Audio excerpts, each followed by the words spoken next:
Look what followed me home.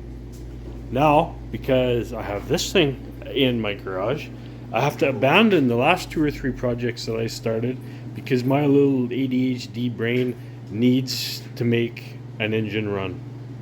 Sounds like something that's interesting to you? Stick around.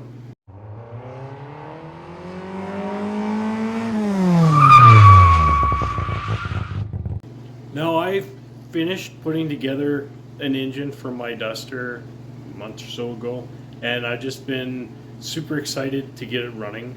I was able to borrow a really nice run stand that my brother built, and now that it's here, I have to abandon absolutely everything else that I'm doing and get this engine running so I can hear it and make me smile. Now, like so many things, anything that sits around for more than about half an hour is going to get pillaged. So I just got to find some gauges to replace what's here. Fortunately, he left this nice switch thing, and I've got a radiator that just leaks a little bit, and I've got an MSD. So we should be good to go. We should be able to make something run here. I might actually get rid of that MSD and just run it with a Chrysler, but who knows? We'll sort that out as we get there. My big thing is I really want to get the engine mounted on the stand, just because that's what's going to make me happy.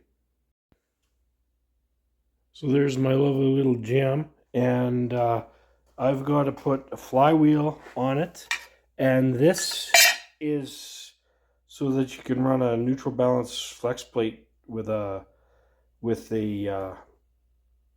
external balanced engine like I got here in this 360.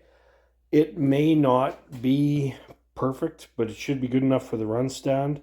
This, I believe, was intended for 360 LA, and I guess the 360 Magnum is slightly different in its balance, but I'm going to give it a go, and as long as it's not shaking itself right off the stand, we're gonna use it for the run stand anyway. So that's where we're at. Just get that bolted on, and the bell housing, and we'll maybe get this thing put on that stand. Well, that looks pretty good. It's 4 bolts here on the bell housing, and I just got one in each motor mount. I'm sure it'll be fine just to run it on here. I don't expect it to be a big problem. Now only a million other things and we can get this thing running. One thing I definitely am going to do, even though it's been run, I left this stuff for priming the oil pump in here. So I will absolutely prime the oil system before I give it a first fire. And I think that's just going to be a good idea. Now just hanging headers on this thing, because they don't have to be on there very long, I'm going to use just these old crummy manifold gaskets that I have, because you know what? I don't care if it doesn't, as long as it's half doesn't leak for the next very short time while I'm running it on this engine stand. That's the only thing that really matters to me. So this is what we're going to do. I thought this was going to go a lot better than it did, but that's okay. We'll get her in there. Now this really doesn't need to be said, but I'm going to say it anyway. Everything is easier on a run stand. If you have an opportunity to do it this way, you are crazy not to. The last time I built an engine, it didn't go so well. Its lifespan could be measured in minutes, and even something as simple as putting a header on in the car versus on the run stand is it's an amazing difference. Minutes versus hours. So if you can, big bore steel build or buy a run stand to fire your new engine, I'm here to tell you right now, you're crazy not to. Got a set of just pickup truck headers that my brother lent me, and actually a mini starter, just a stock Chrysler mini starter off, say, an 80s Dodge truck or Dakota or any of those things. These are a great starter, And honestly, when it comes to upgrades to the older cars, one of these factory stock Dodge Mini starters is one of the greatest things in the world. And we'll top it off with an old 750 vacuum secondary that I just happen to have in the shop. It'll do for this. I'm not sure. This actually might make its way onto the car. I've got this one, and I've got a 750 mechanical secondary that's a quick fuel currently on the car. But I'm not sure which one I'm going to go with. Maybe flop back and forth between the two or whatever. But this is what I'm going to use for the run stand anyway. Should be just fine. So I got my fuel system done. Just a hose down to a little electric pump and over to a classic Merc boat tank. That should be good for a fuel system for what we need to do here. Now, as far as gauges go, I just did a quick splash and dash on the wiring, but I made it kind of as neat as I could. I got some old gauges that I just happen to have laying around, water, oil, and battery. There's not going to be an alternator on this one, but at least I'll know what my battery's doing either way. So ignition, fuel, gauges, engine start, and then I really like the idea of just this emergency stop because that could save a guy a whole bunch of money, possibly. Got the oil line and the wires run somewhat neatly. I'll probably tune them up with some sheathing or something like that, but I just really want to get this done and hear this baby run.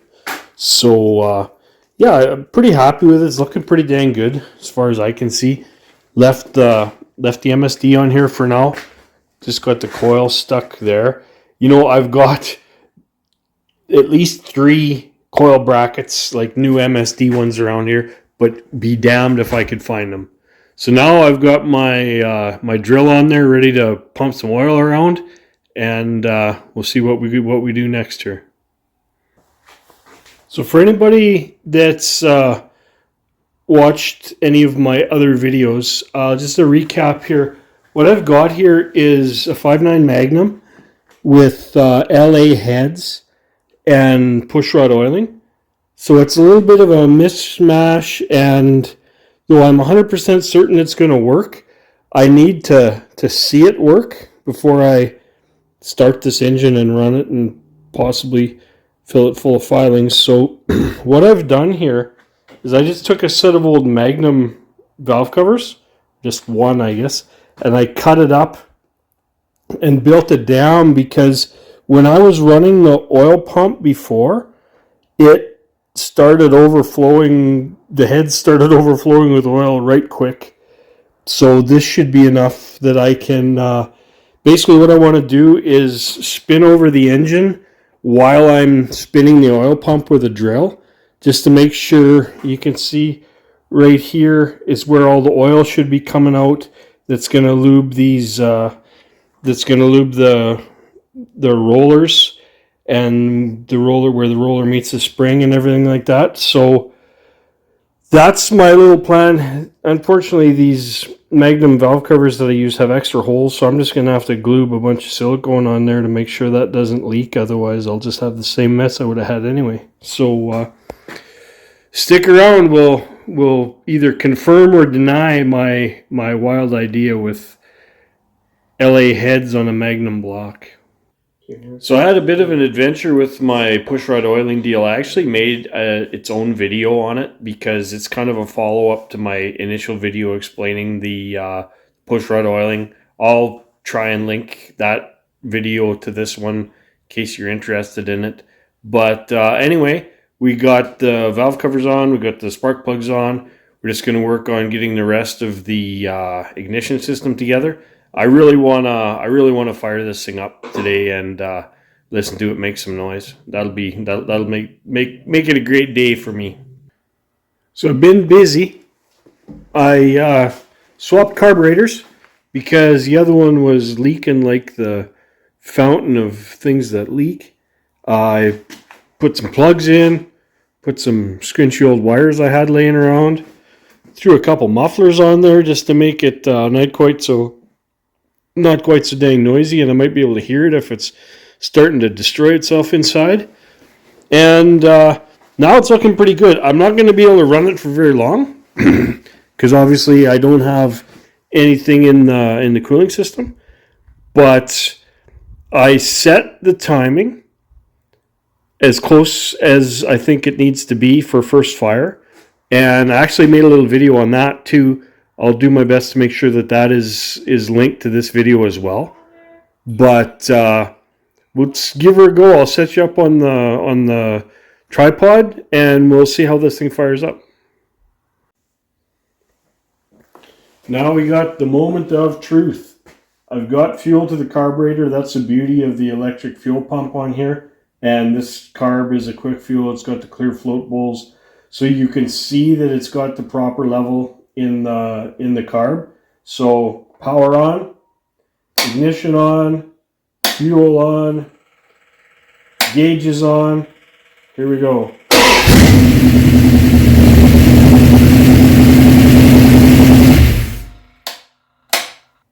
Now, I was so excited, I actually did give it a couple of pump shots with the accelerator pump before I fired it off. I just didn't show that in the video, but obviously that had to happen because, I mean, it lit off like a Joe Dam, and that was the first fire that you heard. That's the first fire of this fresh engine that I ran.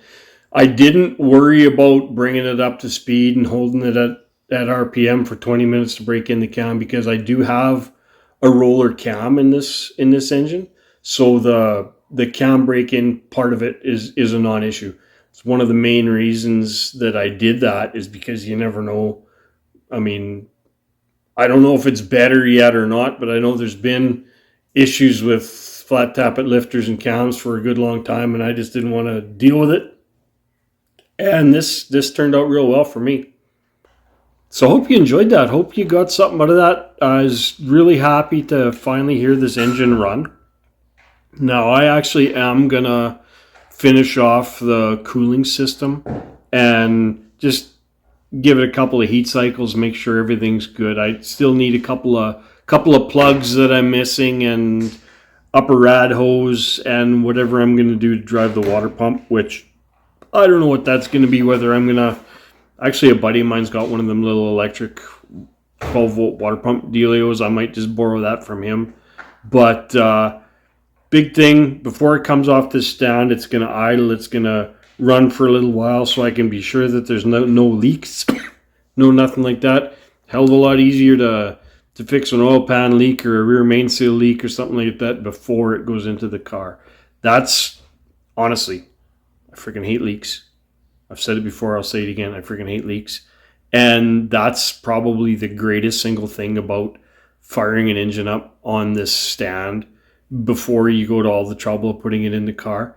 It's a significant pain in the ass to fix things in the car.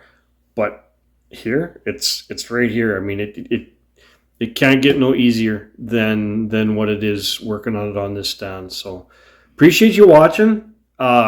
Like, subscribe to the channel. Everything like that helps. Comment if you see or hear of something that I did wrong or could do better, or if you have any questions on something that I maybe glossed over and didn't tell you as much detail as you wanted to hear. Really appreciate you watching.